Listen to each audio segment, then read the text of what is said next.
Yo, what is up, guys? So today we're talking about the welterweight fight between Jingliang and Santiago Ponzinibbio at UFC Fight Night Holloway vs. Cater. I am telling you guys right now, this fight is going to be absolutely insane. I expect fireworks in the first and second round. I cannot wait for this fight to happen. It could be the co-main event for this fight card.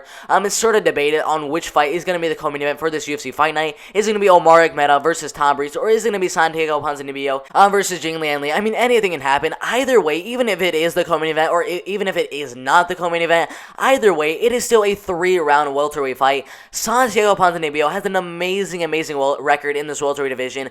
27 wins with only 3 losses. That is absolutely insane. Jingliang 17-6 as a pro MMA fighter. They're both the top 20 welterweight fighters in the world. Santiago Ponzinibbio is currently the 13th best welterweight fighter in the world, coming off an amazing win over Neil Magny by 4th round knockout around 2 years ago. Jingliang is 17th best welterweight fighter in the world, coming off a loss in his last fight around 9 months ago against Neil Magny as well. Guys, this fight should be very interesting. They're similar ages. Santiago Ponzinibbio is 34 years old. Jingliang is 32 and a half years old. They have the same height as 6 foot tall for both of these fighters. They have similar reaches. Santiago Ponzinibbio has a reach of 73 inches. Jingliang has a reach of 72 inches.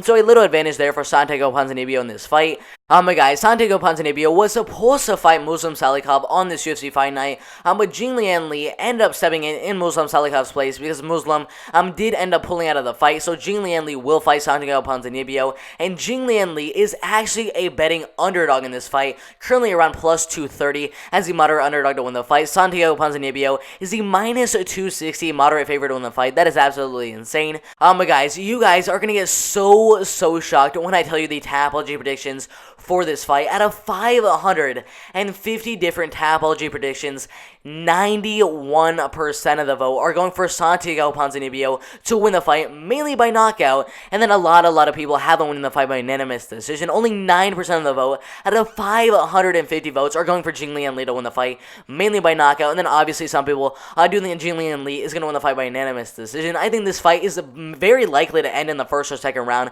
There's going to be so much fireworks in the first or second round. If it goes to the third round, at that point, I don't see a finish there. I see this fight either ending in the first or second round, or going all the way and one of these fighters winning by unanimous decision.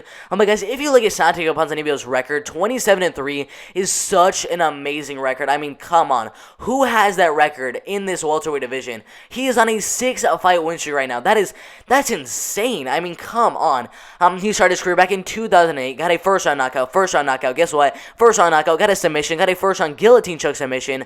I got a win over Andres Jimenez, got a unanimous decision, another decision, 3 more first round knockout wins, lost 1 fight to Leonardo Mafra, came back with 4 straight wins, got 4 more straight wins, got onto the Ultimate Fighter Brazil Season 2, got a win over Thiago Silva, got a win over Marco Tiasos by knockout in the first round, got a unanimous decision over Keaton Duarte, then in his next fight, ended up fighting Leonardo Santos and won that fight by unanimous decision, getting him a shot inside the UFC back in 2013. He lost that first fight to undefeated Ryan LaFleur by unanimous decision, but came back after that with a first round knockout win over Vendel Oliveira, a unanimous decision win over Sean Strickland, lost 1 fight to Lorenz Larkin by second round knockout, but came back after that with 6 straight wins, a first round knockout win over Andreas Stahl, a first round knockout win over Court McGee, a unanimous decision win over Zach Cummings, a unanimous decision win over Nordin Taleb, a first round knockout win over Gunnar Nelson, and then another unanimous decision win over Mike Perry back in 2017, and then in 2018 ended up fighting Neil Magny in a main event at UFC Fight Night 140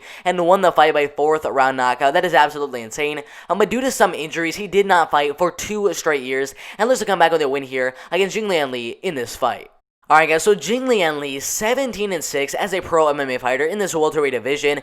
He actually started his career back in 2007, got 3 straight wins, lost 1 inside of Legend FC to Pat Crawley, came back with a win over Andre Liu, got a second round a guillotine choke submission win over Tony Rossini, got a unanimous decision win over Alex New, but lost his next fight to Myung Ho Bae by unanimous decision, came back with a decision win over Dan Pauling, a third round a guillotine choke submission win over Luke Jamao, and then got a split decision win over David Michad inside the UFC. UFC back in 2014, but lost his next fight to Nordin Taleb by split decision. Came back after that loss to Nordin Taleb, his first ever loss inside the UFC, with a first round knockout win over Diego Lima, but lost his next fight by a third round rear naked choke submission to a very, very good veteran fighter in the welterweight division in Kaida Nakamura, but came back after that with a first round TKO win in 2016 over Anton Safir, and then in his next fight got a second round knockout win over Bobby Nashville by a unanimous decision win over Frank Camacho, and a first round knockout win over Zach Otto. But in his next fight ended up fighting up and comer Jake Matthews and lost that fight by unanimous decision.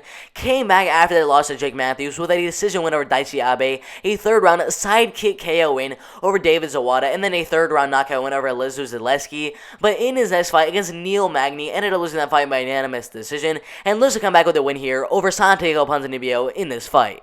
Alright guys, so if you guys look at how Jingliang Li actually wins his fights, out of all of his wins, 7 of his wins coming by knockout, 5 of the wins coming by submission, and then 5 of the wins coming by unanimous decision. If you look at how he loses his fights, 1 of his losses coming by submission, and then 5 of his losses coming by decision. Notice how he has not had 1 loss coming by knockout or TKO.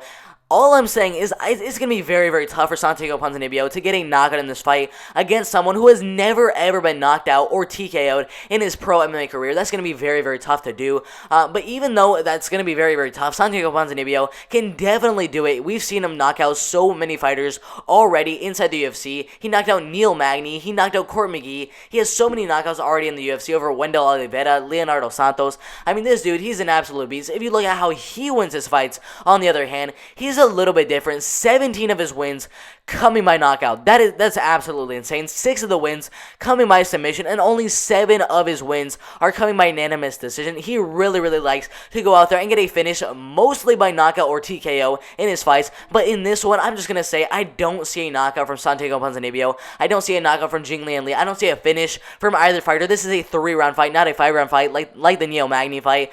So I'm actually expecting this fight to go all the way. I mean, even though Jingliang Li has the threat of the takedown on Santiago Ponzinibbio, he knows how to get out of takedowns. He stuffs them so well. So I really, really do think that this fight is going to stay mainly on the feet, and I sort of think this fight is going to end up sort of how the Stephen Thompson and Job Neal fight went, where Santiago Ponzinibbio is just going to pick Jingliang Li apart on the feet, and I do think the fight's going to go all the way, and that is why I have Santiago Ponzinibbio winning this fight by unanimous decision. Alright guys, so that is my prediction for this amazing welterweight fight. Put your guys' predictions in the comment section below. I'd love to see what you guys think is going to happen. Do you think Santiago Ponzinibbio's going to go out there and getting knocked out in the first or second round? It's going to be the first ever knockout that Jingliang Li has ever had against him. But Santiago Ponzinibbio, we know he definitely has the power to knock any welterweight on the planet out. And he has an amazing record, 27 wins, 3 losses. Anything can happen in this fight, but I do have Santiago Ponzinibbio winning the fight by unanimous decision. So put your predictions in the comment section below. Like the video if you guys like the video, and subscribe to the channel so you guys don't miss when I post a new video. Also, turn on those post notifications.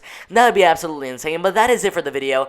This is probably the last video that I'm going to be posting today, unless we see some MMA news for new fights that are coming up later on in 2021. But we'll see what happens today. Make sure to like the video, subscribe to the channel, put your predictions in the comment section below. This has been a very, very fun video. I'm out of here.